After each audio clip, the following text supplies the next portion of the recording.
Attention, please. Eastern Airlines Flight 19, now ready for departure. Welcome aboard the Walt Disney World Express Monorail. Now, ladies and gentlemen, we're entering the vacation kingdom of the world. There's enough land here to hold all the ideas and plans we could possibly imagine.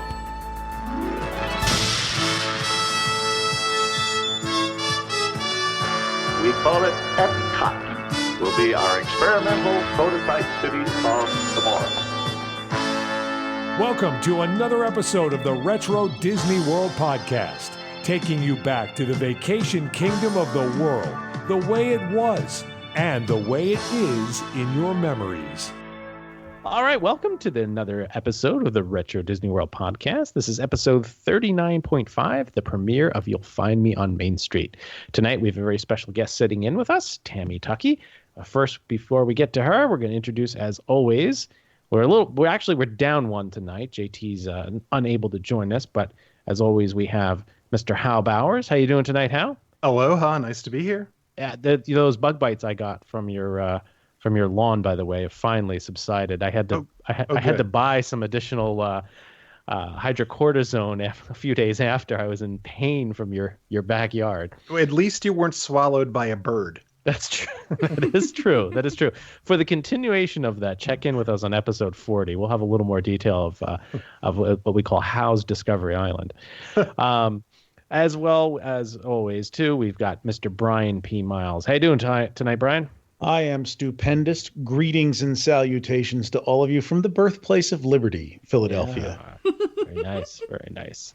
And in the background, providing the laugh track tonight, is Tammy Tuckey, our special guest. Tammy, how are you doing tonight? Is Tammy our first return guest? It is. Yes, she is. She's our first. Yes. Oh, I'm so honored. Thank you for having me back. No problem. You're trying to get rid of me. Are we going to have like a Five Timers Club like Saturday Night Live? Absolutely. We have yeah, you know what, Hal? The robe. Yeah, and it has to be brown with some orange cuffs. It would look great. I like that idea. That's awesome. Thank you for having me back. All right, for those of you who may not know Tammy, back in November 2017, our episode 34.5, you can find me on Main Street. We talked with Tammy about her upcoming cover album of Disney songs, and a lot of those songs were going to be, previous Disney songs and retro Disney, etc. And we're doing this tonight as the premiere of You Can Find Me on Main Street because Tammy has released her album, and we're here tonight with her to talk about it. So, Tammy, awesome job. We've listened to the album, all of us. I think everybody here will agree you did a phenomenal job. Your remixes and the way that you've done it, and I think the wide variety of songs that you selected is really awesome, from things that maybe people haven't heard to some really popular pieces to songs that are in attractions that only get a little bite, but you really pulled it all together. Span the generations with this one. Yeah, absolutely.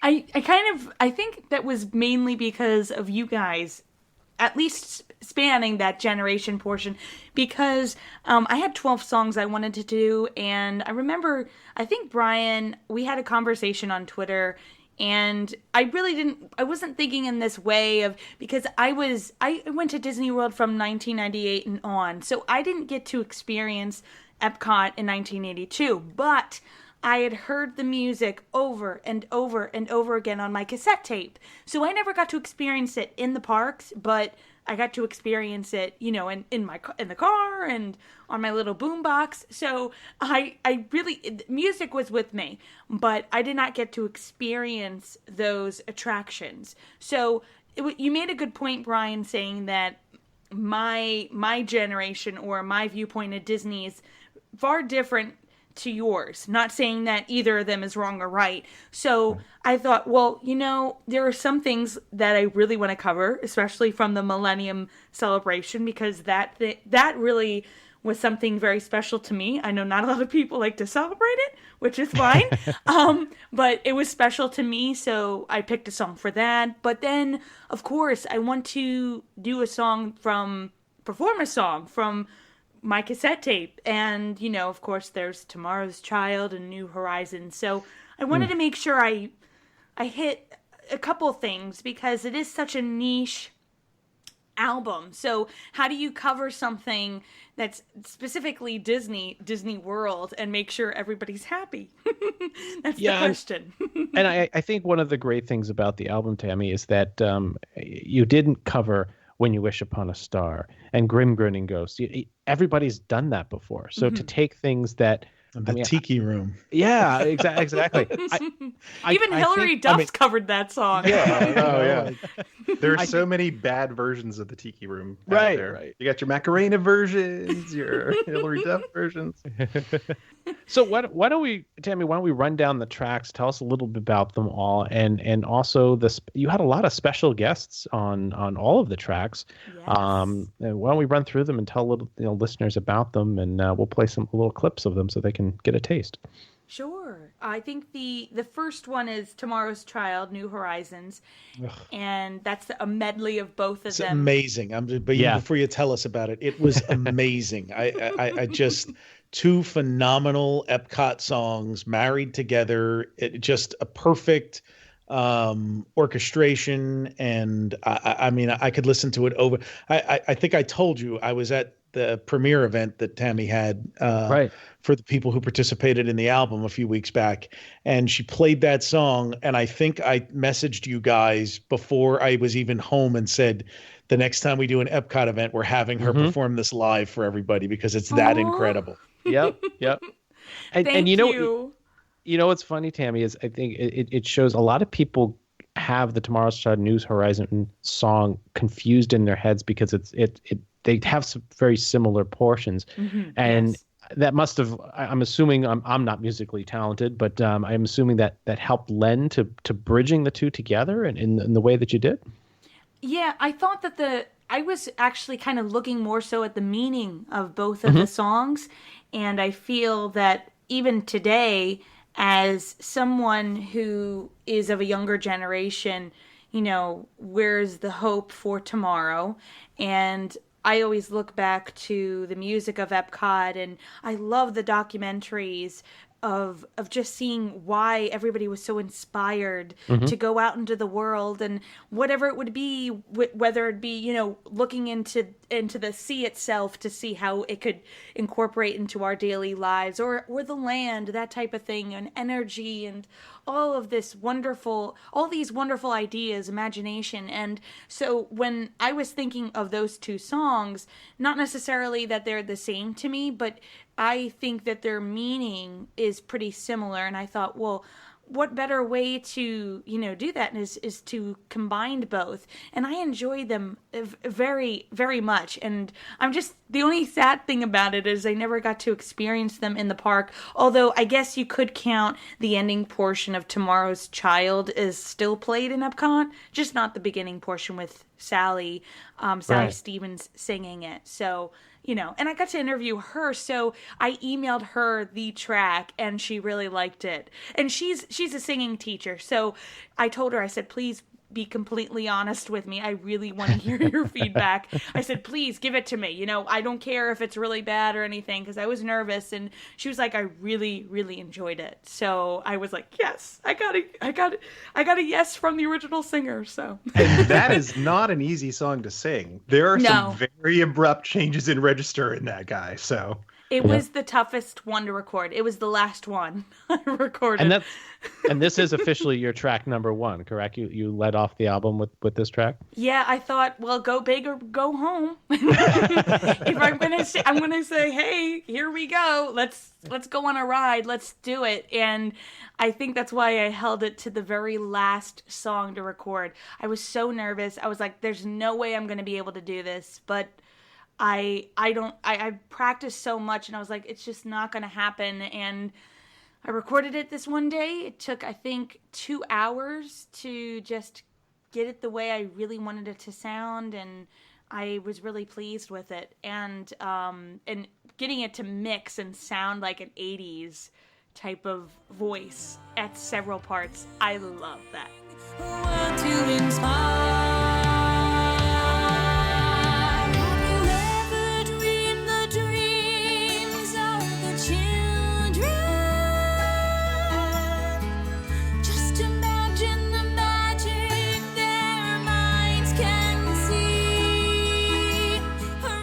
You know what we could do, Tammy? We can press that on some vinyl and then like give a little bit of warp to it and warble. Oh, can we? That would be great. Gives it an extra special sound to it. So maybe Hal has a digital filter where we could do that with it. We do. Actually, I do. See, he does. Yeah, there's like vinyl reproduction filters and little tape hiss and filters. Pop. Yeah, we can do all that. That would be awesome. I would totally be up for that. So your second track is one I have to admit I didn't know this song, but it is really cool. And you kind of pulled this one out of I don't think a lot of people will know it, but tell a little bit about where Someone Like Me came from.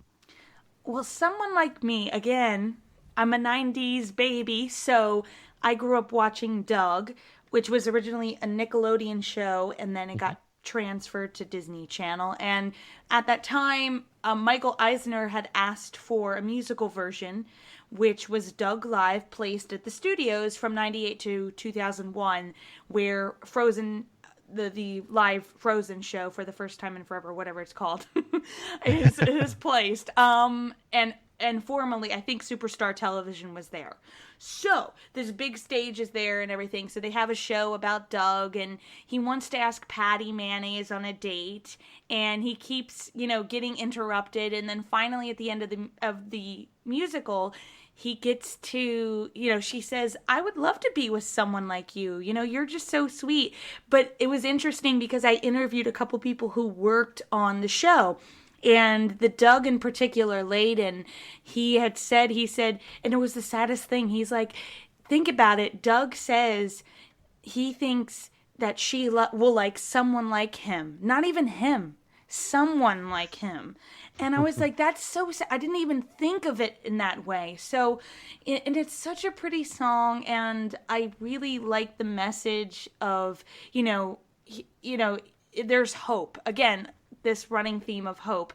I just thought that was a sweet song to kind of, use. Because again, I could have gone, and I really did want to have Hunchback of Notre Dame, because I adore that show. I adored it being there at the studios. Spirit of Pocahontas, that was there before it. I didn't get to see it, but I talked with the cast, saw several performances online. It's spectacular too. Beauty and the Beast, you could go for everything like that, but I wanted to go for something unusual and something that did mean a lot to me as a kid. I still have my Doug Live lunchbox from the commissary, so it has my crowns in it from when I was really younger, so I still have that. Me, he said like me, said it, and suddenly every you and Hal both have something, in common with that stage, because he was the very first person to take a pie in the face on that stage. So were you for what? Yes, for Superstar? For Superstar Television, yeah. He was the first ever.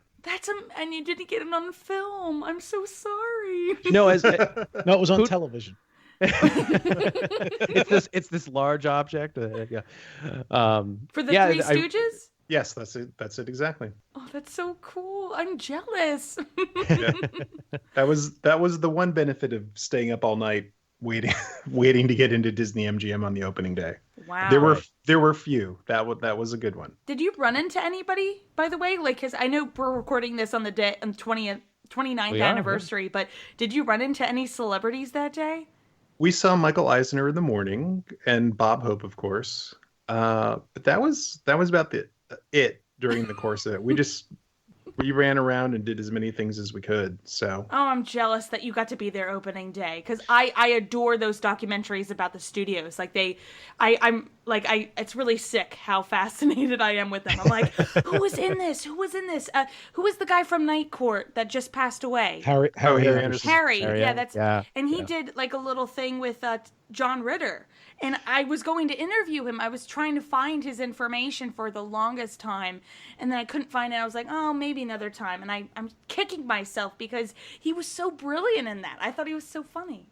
So for Tammy and our listeners, we've got our podcast episode number 10. If you want to hear about how the pie in the face and them camping out, a little bit of Imodium AD and other things that happened on that day.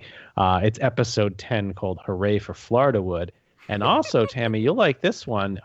our episode 30, entitled Primetime Specials Part 1, we went through the Magic Kingdom Epcot grand opening, but we also talked about the Disney MGM Studios grand opening, the one you're talking about with John Ritter and Harry Anderson. We give a blow-by-blow of that special. So.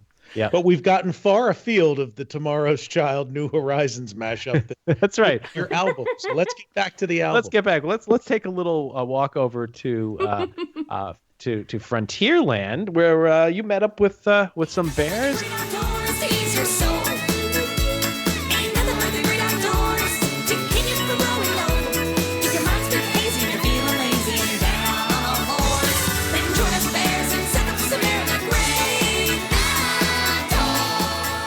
I actually had interviewed the original lyricist and songwriter George Wilkins, and he's in his 80s now, and he's so sharp and so brilliant, and he still records and composes music. So you would know him from the background music that's still at the Living with the Land attraction.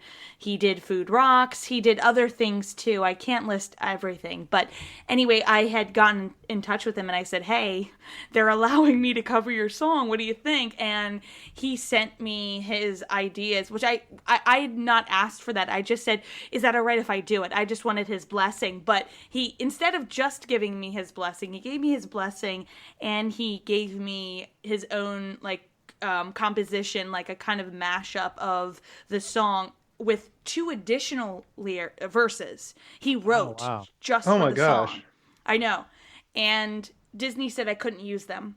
Oh no. So George and I were like, so, but we used his setup for the song, and we had to change it a little bit because we couldn't have this 2 verses because we didn't want it was originally like a 1-minute song.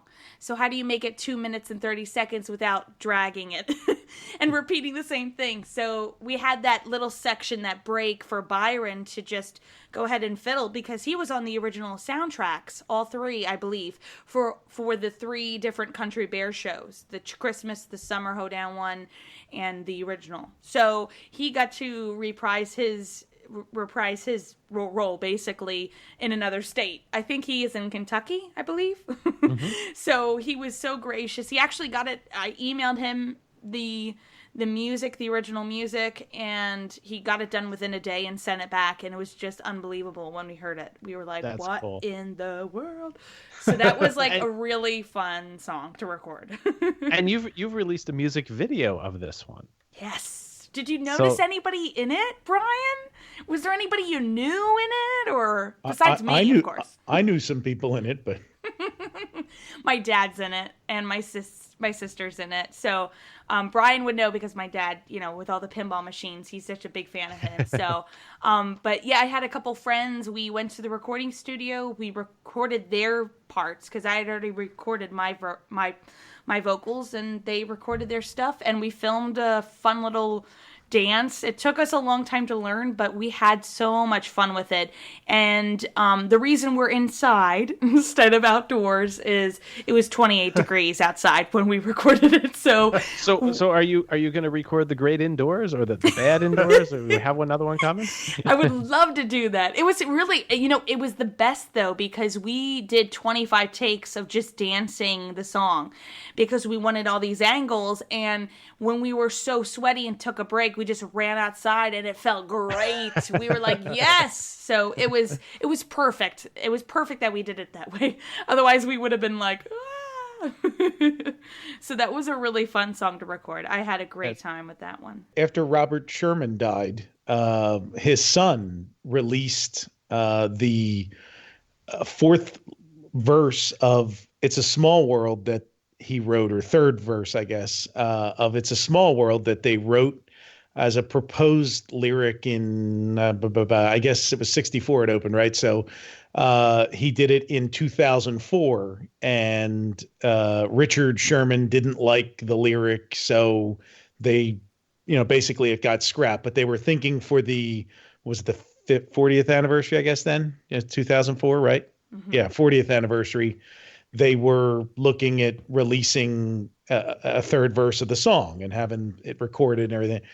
And so after Robert Sherman died, his son posted it on Facebook. Here's my dad's third verse that got rejected. So I share it on Twitter every couple of years. I have it captured somewhere. I mean, off the top of my head, I remember it's a world of wonder. It's a world of mirth or something like, and if something done, there'll be peace on earth, and da da da da da da da da da da, and we're a small world after. And they didn't like I don't remember what it was, but they just didn't like it. So, but Robert Sherman wrote it, and I think Richard Sherman thought it was too serious, like for the lighthearted message of the rest of the song. He thought it was too maudlin, I think. And maybe so he was right. I don't. Yeah. See, I leave it to the professionals. I don't. I'm like, I'm not going to change any lyrics. Maybe my own songwriting and my own songs, but I think what everybody else.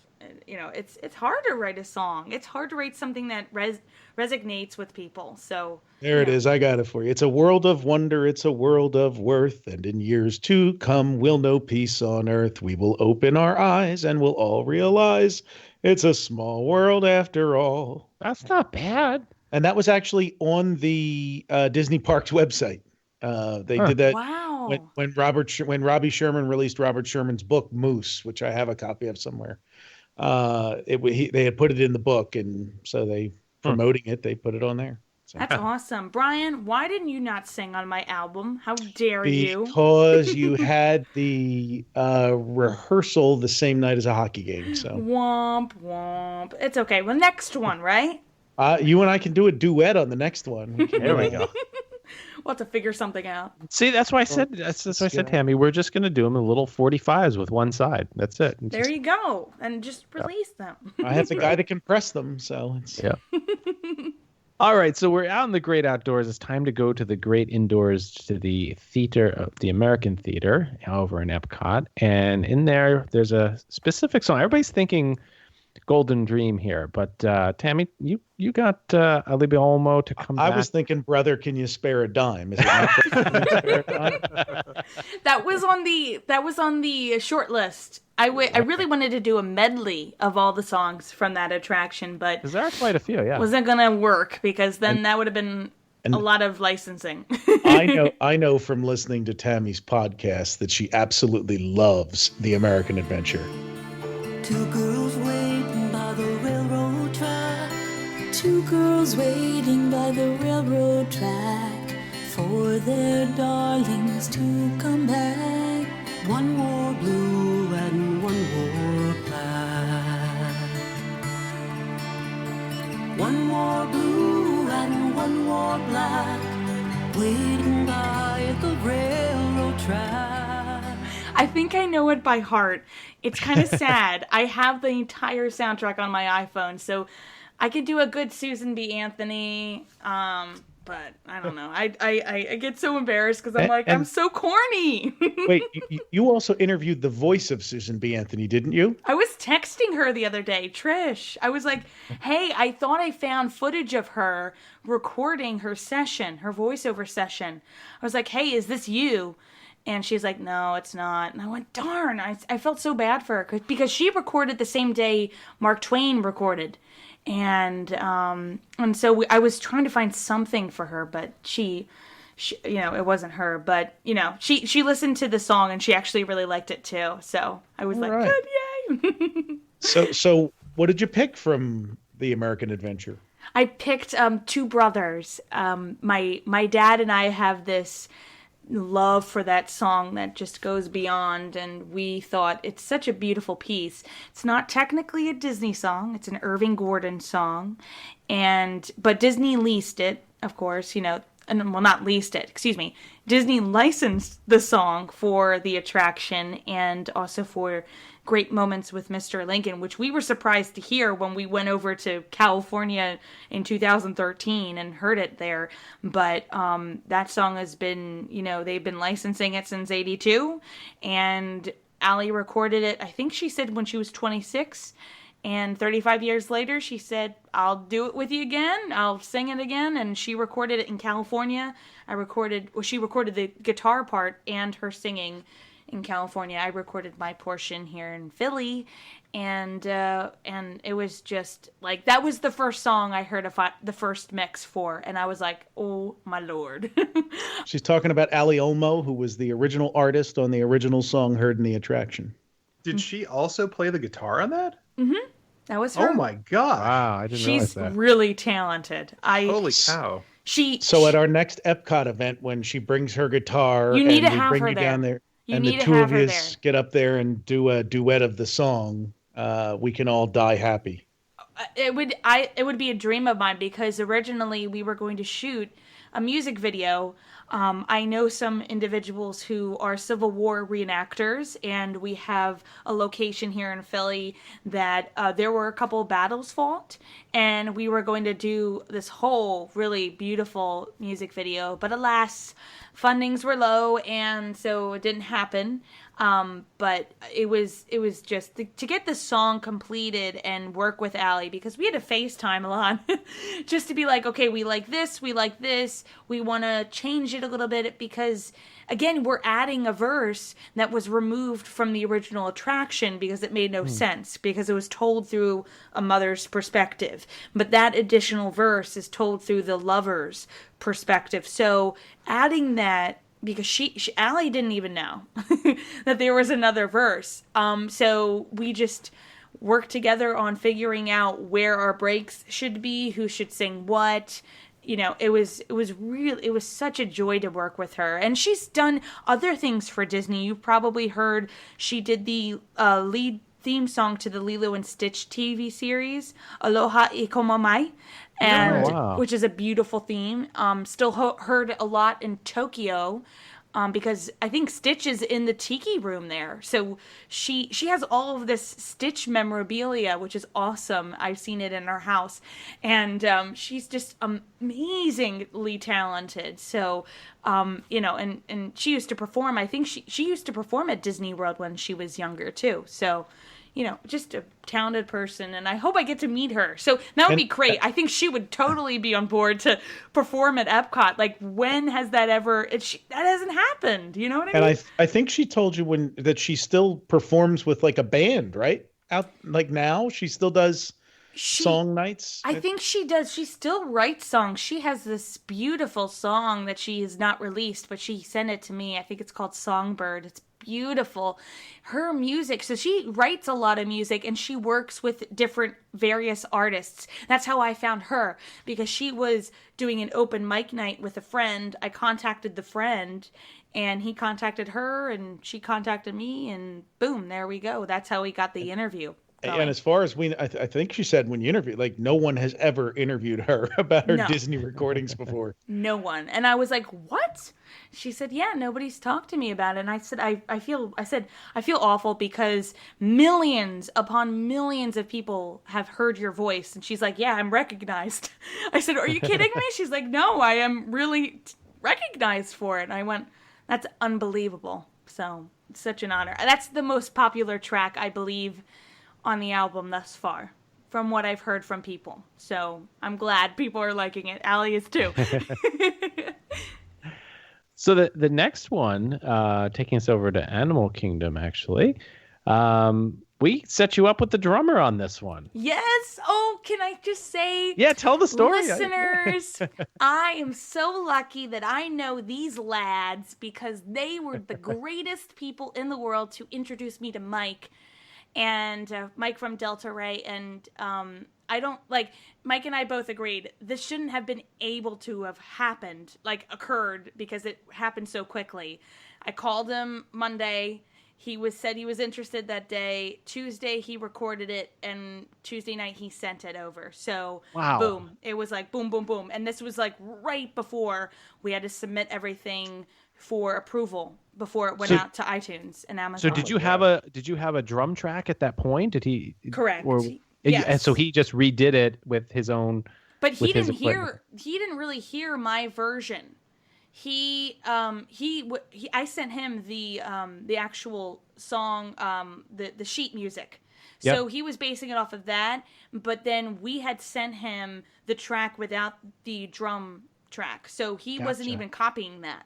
he was doing his own thing. So when you hear that, that's cool. Him doing his own thing. I said, have fun with it. So, you know, and he really did. It was so much fun. I was like, oh, it was so much fun. Some other world far beyond this place, beyond the trees, above the clouds, I see before me a new horizon.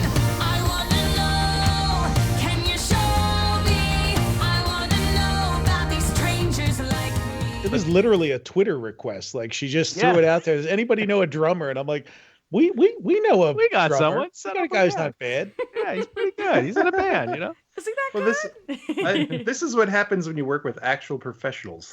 That's the amazing thing. I know. I was so lucky. I think, and he was so gracious and very kind. So I'm very lucky he's on the album. So Mike, if you're listening, thank you. I appreciate it. We're gonna have to meet you sometime. I owe you a cheesesteak and a big hug. So you know what? He's listening in the back of the van, somewhere between two cities. He's got his fist pump up in the air, and the rest of the band is looking at him like, "What the heck are you doing?" He is actually playing at the Grand Ole Opry tonight. Oh, look at that! Jealous? Look at that. How about that? So you guys have probably, or if you listened to us, you've probably heard Mike McGee on our podcast before. We interviewed him. He's the drummer for Delta Ray, so definitely give them a listen. And if he's in town, go try to find a local show. They play a lot of venues, and they're constantly on the road. But they got some great gigantic songs. Disney fan, gigantic Disney World fan, and they play Epcot's. What are they? Party for the Senses? They've done, or what's the? They played the fall.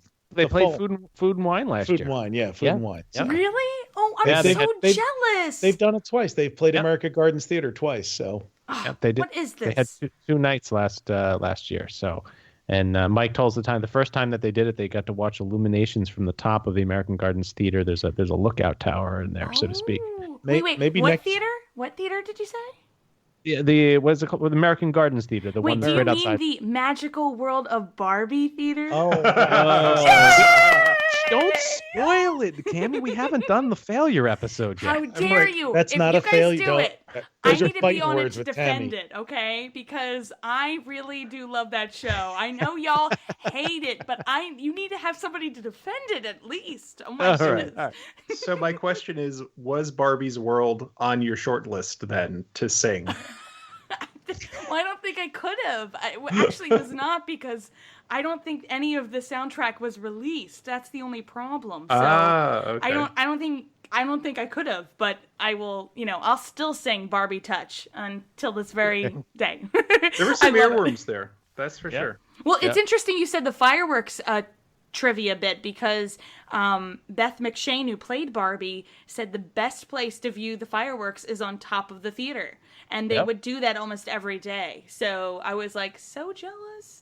Although not really, because I don't like fireworks. But I was like, oh my gosh, so cool. So that's cool. And then, so the next two tracks, Tammy, these are ones that were released during celebrations. As many people know, over the years, Disney has coined a phrase or or an event that generally lasts anywhere from 12 to 24 months, so to speak. We had the 15th anniversary celebration, 25th anniversary, but you picked two of them here from two different time frames and recorded both of those. So tell a little bit about the source of these. Wait. You're underselling this, Todd. She picked the very best one, the one with the castle cake. My favorite. It's really interesting you mentioned the castle cake, because I officially found a photo from our first trip in '98, right before they took the castle cake down, because I thought I never saw it. I did see it as a kid. It was there. I don't remember it, but I was there for the cake. So I got to tell you, I was there in January of '98 to see it the last month it was there. So we may have been there at the same time. I wouldn't be surprised. That would have been quite interesting. We're going to have to start looking in the background of our photos. I know. That was the trip I met Dreamfinder.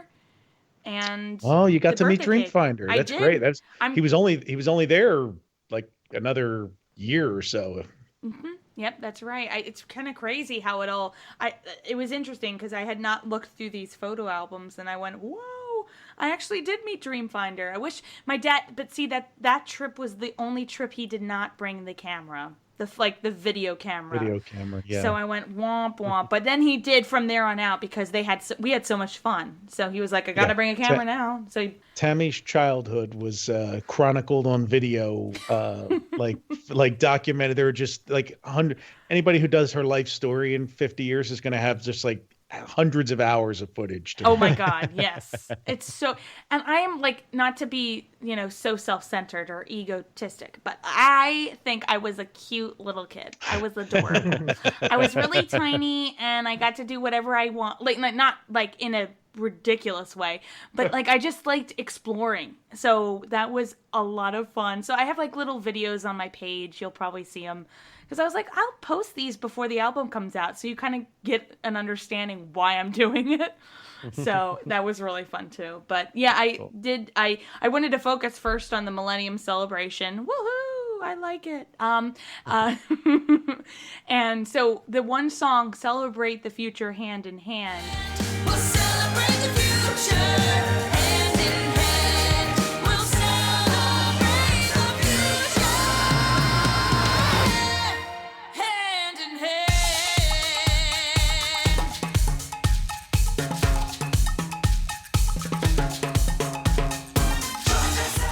You used to be able to hear it at the fountain, I believe, at Epcot.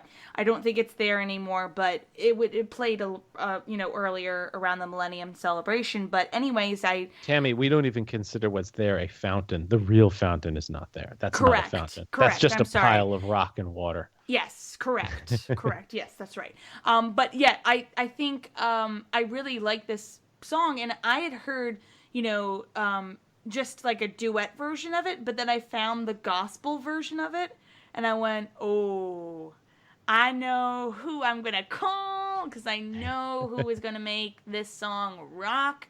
And I called Sounds of Blackness because I loved them for their John Henry, interpretation of the music from that, animated cartoon, which came around the same time as the Millennium Celebration, oddly enough.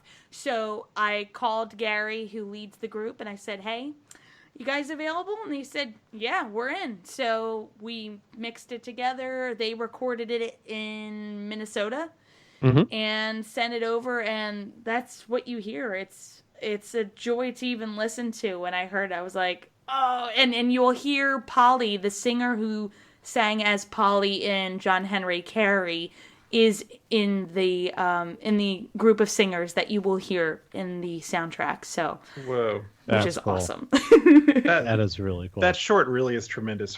I don't know.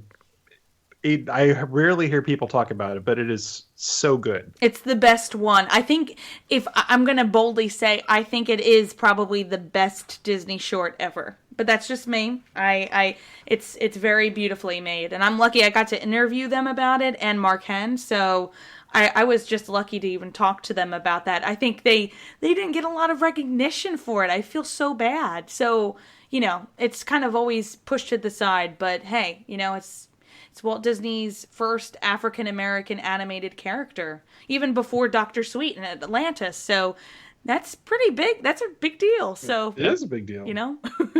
So them even being on the album was such a big deal for me because I am in awe of their talent. So I've always wanted to perform with them. Again, I was going to do a music video with them.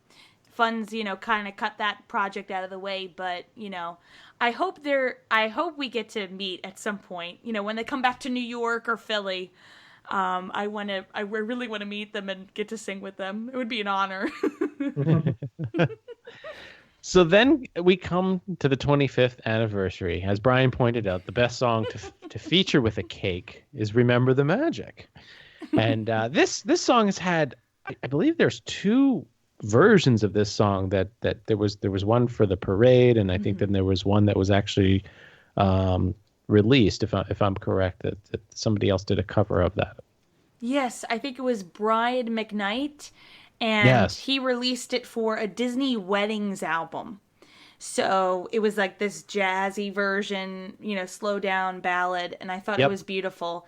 And it was interesting because what I remember of the song is the parade. So I don't remember the pink, cake castle. I remember the parade. and really loving it. Like I could recite that whole thing. I know the Aladdin track, I know the Beauty and the Beast track, I know the Little Mermaid, I know it all. So anyway, but I had not heard the jazz version until probably 2 years ago, and I really loved it. And I thought, oh, cool, I'll give it a shot and cover it. And a friend of ours, Don Luizzi, who was on the original American Adventure soundtrack with the Philadelphia Orchestra, he still performs with them. He recorded the guitar portion for the song, and that's what you hear, a collaboration between the two of us, and it's a beautiful piece. And I kind of, in 2011 was it the 40th anniversary of Disney World, right? Yeah, 2011, yes. 2011 was the 40th. I was there October 1st, and we were in front of the Magic Kingdom, and they brought all the characters up through the sides, up through the, the sides of the entrance to the castle. And funny enough, they started with the first parade soundtrack that they had there in 71, and gradually came to the coming years and played all the other music, and then 95 hit and they played the parade music, and I kind of like had this out of body experience where I went, oh my God, I'm hearing it again in the park. And it's just like, I started sobbing because I was like, oh my God, like I'm hearing it again. Probably the only other time I'll ever hear it again in the park. And I just thought, oh, I really do love that parade, and I miss it so much. So I thought, you know what, it's really nice to, start the album with a lot of hope, a lot of excitement, a lot of memories, and then say, let's just remember this as something that's magical. And whatever you have you've gotten from the album itself, whether it be happiness, tears, memories, take that with you and include it with the magic that, you always bring with you to the parks. So I thought it was the perfect one to kind of like end the album. Remember the feeling, remember the magic in your eyes. You opened up my heart and you gave life new meaning. So remember that feeling, just remember the magic one more time. I love how that one turned out as well. So it's a really nice closer piece, at least in my opinion. You could go full on out, you know what I mean? Like I think I did that with the beginning, and I think that was suited for the album, but I think it was a nice mellow ending to go with for this particular album. It definitely works there in that place. So we want to make sure that listeners know where to find your album. I know you've got it on iTunes. You've got it out on Amazon Music. In fact, I think if you're, correct me if I'm wrong, I see here, if you're an Amazon Unlimited subscriber, you can just say, hey, Alexa, play me Tammy Tuckey. You'll find me on Main Street. And she should whip that album right up for you. She does. Somebody sent me a video of it. And I went, oh my God. Oh, that's awesome. Look at that. Cool. I was like, where else can people download the album? Are there other locations that they can receive it? Well, I think you can hear it basically anywhere. YouTube Music, Spotify, CD Baby. But if you want to download it in particular, please feel free to do so. That would be great. Any reviews you want to leave on Amazon or iTunes, you'll find me on Main Street, and it's a picture of me with a purple-blue background, and I'm walking down Main Street itself. And 7 songs. It took a year to make. I had a great amount of help from so many people who worked on the album and also donated to the GoFundMe campaign. And so I was very lucky to even be able to complete this album. Yeah. So it worked out really nice. So what we're going to do for you, Tammy, we're going to buy 2 copies of the album here, and we want to give it away to some of the listeners. Yay! So we want to give it away to some Twitter fans and Facebook fans. So here's what you need to do. If you're following us on Twitter, you need to send us a tweet at RetroWDW, and also to Tammy, which is yours is at Tammy Tuckey. Tuckey. All right. So at RetroWDW and at Tammy Tuckey, Tuckey. include us and just say that, entry for You'll Find Me on Main Street album, and we will take the everybody that tweets out, we'll pick a random winner and get you a copy of the album to download. So, and if you're on Facebook, on there, send us a message directly to Retro WDW and with your name, and we will also enter you as well. And so we'll pick a winner from Facebook, and we'll pick a winner from Twitter, and send 2 copies out to those winners so that they can take a listen to all 7 And we'll tracks. actually set a deadline for this one. Yeah, we probably should. So let's see. So it's not going on in perpetuity. The Retro WDW podcast has closed its doors as a result of giving away 10,000 albums. Let's see. This is the first. We'll probably release early next week, Tammy, probably like around the 7th or 8th. Sure. Yeah, whatever you want to. Why don't we give them, what do you guys say, 2 weeks to the 22nd? Yep. Yeah. Okay. So all entries, if you're going to enter this, all messages and tweets via Facebook and on Twitter should be sent to by May 22nd, 2018. We'll pick a winners and let them know after that. So, if you can't wait, just go download it for the $7 or $6.93 on Amazon. You're going to get 7 awesome songs and be a great addition to your Disney music collection. And I love to hear feedback. So if anybody has any notes, I'm always looking to grow. I do think the album turned out just fine, but, I love hearing, especially criticism. I love actually hearing it because I love getting better and doing better and improving. And who knows what will happen. Maybe another album. I don't think so at this point, but I'd like to know what you guys liked, maybe what songs you thought I should have covered. I love hearing from people, so you're more than welcome to send me a tweet or Instagram me or Facebook me. I'm all over the place, so... I think a lot of people are going to want to have you give your input on the Graces or Braces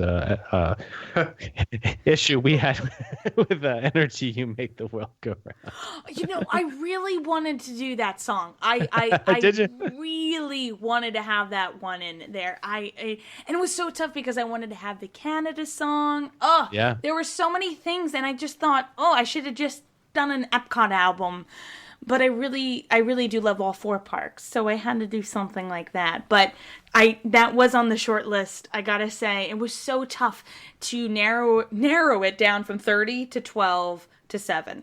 So, yeah. And that 12 was not supposed to be 7. So, kind of had to go with what I had. So. I think if we ever release an album, I think we'll kind of, you can find me in a Centaurium, I believe, second floor. I love it. Well, Tammy, it's been great having you on. And again, everybody out there, take a look and find Tammy on Twitter and Facebook. Just look up You'll Find Me on Main Street. Find her album. You can find out about her album. You should also tune into her podcast. Oh, yeah. Tammy, you want to plug your podcast? Sure. If you haven't had enough of hearing my horrible voice, my podcast is the Tiara Talk Show. I interview, individuals I feel like have not been interviewed or have never been interviewed who've worked for Disney, and some cast members too. I think I'm the only podcast that's had a major feature on Cast Member Corner, just to feature those individuals who performed and that type of thing. So you could check that out at thetiaratalkshow.com. Yeah. And for retro fans, she's got some great guests on there. You just did one with the designer of Spaceship Earth, right? Yeah, the 94 update, Larry. And that was a hard one to get with him, but my gosh, he had that's like a play-by-play. He was, running with it, and I let him run because I was learning things I hadn't known before about my favorite version of that attraction, the Jeremy Irons. So that was a great conversation, and that's on the front page. So Tammy, before you go, there is a side business you're engaged in that could be of some help to our listeners. So I want to ask you to plug that as well before we wrap up. Oh, sure. Well, I also, as a side gig, I love transferring home videos. I found it to be so beneficial to my family because we had footage of my grandfather that I never got to meet. And so I got to meet him through these videos, and I thought, well, hey, I finished transferring all of our footage. If I can help anybody else out, because tapes are beautiful, tapes are kind, but they're not going to last us. So I transfer 8mm VHS, VHS-C, also mini DV, and also DVDs. So whatever you would like transferred, let me know. You can shoot me an email on my website at www.tammytuckey.com. Click the contact button, and you can let me know if you need anything transferred. And not only do I transfer it, I sit down and I actually transfer it right along with the computer. I sit with it, unlike other people who walk away. And I also get you an online digital library copy. So God forbid something happens to the DVD, you have a digital library that you can access at any time with internet access. So there you go. Just a clarification for everybody, it's 8mm video she does. Yes. Correct. I don't. If you do want reels. 8mm film, you call us. We'll take that one. Yes. Yes, that's right. They know how to do that. I can't. I'm not that great. So she'll take any of your videos except for beta or 3/4-inch U-matic, and if you have enough of those, she might buy one of those machines. That's yes. right. if it's worth the investment, not yet, but I would love to. I love learning new ways of transferring. I love it. It's fun. It is a lot of fun. I've done my share of them over the years. So doing God's work there. Yes. Well, So- who else is going to do it? Yep. Right. Exactly. Well, Tammy, thank you very much for joining us once again, our first repeat guest. So again, congratulations on the album. It sounds awesome, and we're looking forward to maybe part 2. You'll find me in Frontierland, or you'll find me in Fantasyland. No, you'll find me in Barbie's world. In Oh, my Barbie's world, there's no limitations. I guess that's the song we're going to leave you with tonight, folks. Sorry, it's not on the album. It's not on the album, but we'll take a listen anyway. It might have to be the outro song. Absolutely. Might be. All right. Well, to all of our listeners, thanks again for tuning in, and appreciate your feedback. If you can give us a review and shout out on iTunes if possible, we'd really appreciate it. We'll be back in a couple weeks with our promised episode on the Swan Boats and Skyway in Fantasyland/Tomorrowland. So we'll see you back in a few weeks for that. Until then, Brian, take us out. Follow Todd McCartney and Retro WDW on Twitter, Instagram, and Facebook at Retro WDW. For all things Retro Disney World, including exclusive merchandise, visit us on the web at RetroWDW.com. On Twitter, follow our web designer Jason Bartell of Deepwater Studios at JasonDWS, our announcer Andre Gardner at Andre Gardner, and follow our hosts Hal Bowers on Twitter and Instagram at GoAwayGreen, and on the web at KingdomofMemories.com. For JT Cougar on Twitter at LS1JT, on YouTube at Rubber City Motoring, and on the web at rubbercitymotoring.com. And you can find me on Twitter, Facebook, and Instagram at Brian P. Miles.